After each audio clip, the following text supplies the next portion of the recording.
Your brand new iPhone deserves the best protection, and the iLune 3-Pack Screen Protector Plus 3-Pack Camera Lens Protector has you covered. Don't take risks with your iPhone. Click the link in the video description to shop now on Amazon.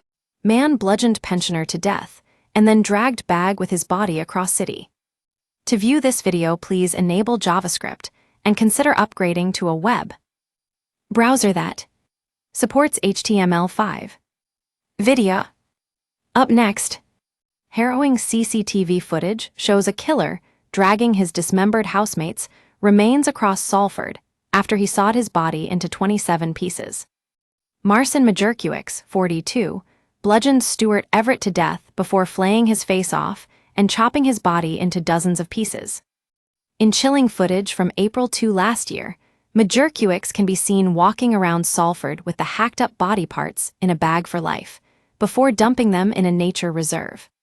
One of the clips shows Majurkiewicz swapping the heavy bag from his left hand to his right, as well as stopping for a few seconds to put the bag on the ground before continuing. Mr. Everett's torso and thighs, which weighed around 12 kg, were found by a member of the public in a bunker at Kersal Dale Nature Reserve in Salford, wrapped in cling film in April last year. Police were initially unable to identify the murder victim as Majurkiewicz had stolen his identity, sending cards and messages to Mr. Everett's relatives to make it seem as if he was still alive. While officers knew what Majurkiewicz, who was a suspect, looked like, they were not aware of his identity. However, 3 weeks after the grim discovery, 2 plainclothes officers working on the inquiry spotted Majurkiewicz by chance walking in the other direction and arrested him. The officers turned the car around and followed the suspect on foot before he got on a number 100 bus. Shortly afterwards, PC Paul Ashworth pulled his police car in front of the bus and boarded it. Majurkiewicz was told he had been identified as a person of interest in a police investigation. He replied, "It's definitely a mistake, 100%. On Friday, Majurkiewicz, who is Polish-born, was convicted of murdering and chopping up Mr. Everett, 67, following a 3-week trial. After Mr. Everett's remains were found, it was evident his body had been sawn into pieces. A murder trial at Manchester Crown Court heard. Mr. Everett, who is also of Polish heritage, sublet a room to Majurkiewicz in nearby Winton.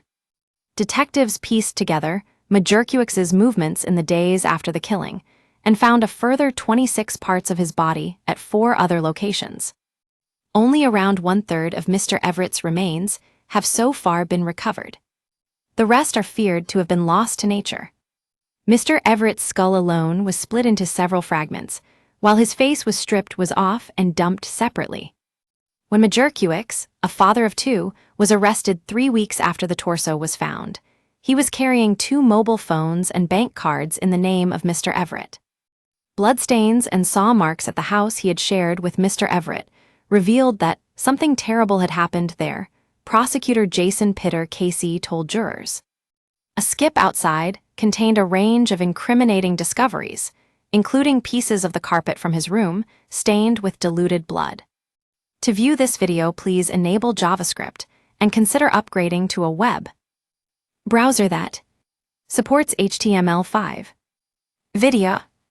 Up next, police believe a hacksaw was used to cut up Mr. Everett's bones. One was found with his DNA on it near the reservoir, where the skull fragments were located. Meanwhile, a sharp implement was believed to have been used to cut the soft tissues. Skull fragments were analyzed by a pathologist, who concluded that Mr. Everett had been killed by repeated strikes to the head with a heavy blunt implement.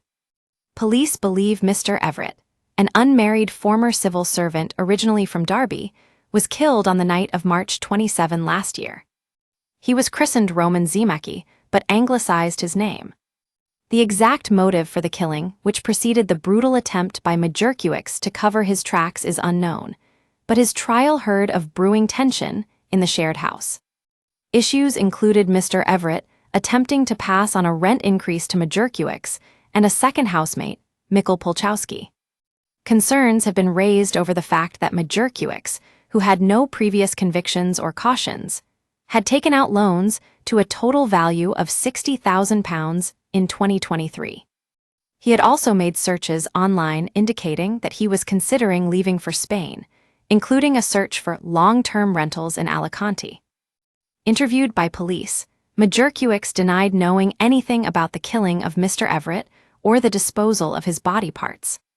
He said Mr. Everett had not returned from visiting his brother in March and sent a message to say he had been hospitalized due to a stroke. Asked if he believed Mr. Everett was safe and well, jurors were told that Majorkiewicz replied, "I hope so, all leads need to be checked." Mr. Pitter, the prosecutor, told jurors that this in fact happened, and those leads point to him being responsible for murdering Stuart Everett. Police found that Majorkiewicz had taken out a phone in Mr. Everett's name months before his death. On April 3, he researched Mr. Everett's brother's address and sent him a birthday card purportedly from the dead man. The phone was also used to access Mr. Everett's bank accounts. Majorkiewicz did not give evidence in his defense during his trial. In his closing speech, his barrister, Peter Wright KC, accepted that the evidence pointed unerringly to his client having dumped Mr. Everett's body parts. However, he said Majorkiewicz continued to deny having killed and dismembered him. Jurors also heard that the second housemate, Mr. Polchowski, was originally accused of murder as well, but the charges against him were dropped by prosecutors before the trial. Mr. Wright highlighted how Mr. Polchowski, who worked at a food processing business with access to industrial quantities of cling film, must have been at the house when Mr. Everett was killed. He suggested there remained lingering doubts about whether Mr. Polchowski had played any role, arguing that there was sufficient doubt for them to acquit his client. But in his own speech, prosecutor Mr. Pitter said there was compelling evidence of Majorkiewicz's guilt. He asked jurors to consider why he would have been risking disposing of Mr. Everett's remains, while Mr. Polchowski continued, going about the monotony of his daily routine, as usual. It took a jury 1 hour and 36 minutes to convict Majorkiewicz. Get in touch with our news team by emailing us at webnews@metro.co.uk. For more stories like this, check our news page. Era. More, man in his 20s dies after being shot in the head in London. Era. More, Royal Navy sailor, 22, jailed in brutal Bahrain prison after trying to break up fight. Era. More, Mickey Mouse mascot, pulled knife on tourists who refused to pay for picture. Never miss the biggest stories with breaking news alerts in your inbox. This site is protected by Ray CAPTCHA and the Google privacy policy and terms of service apply. Your information will be used in line with our privacy policy.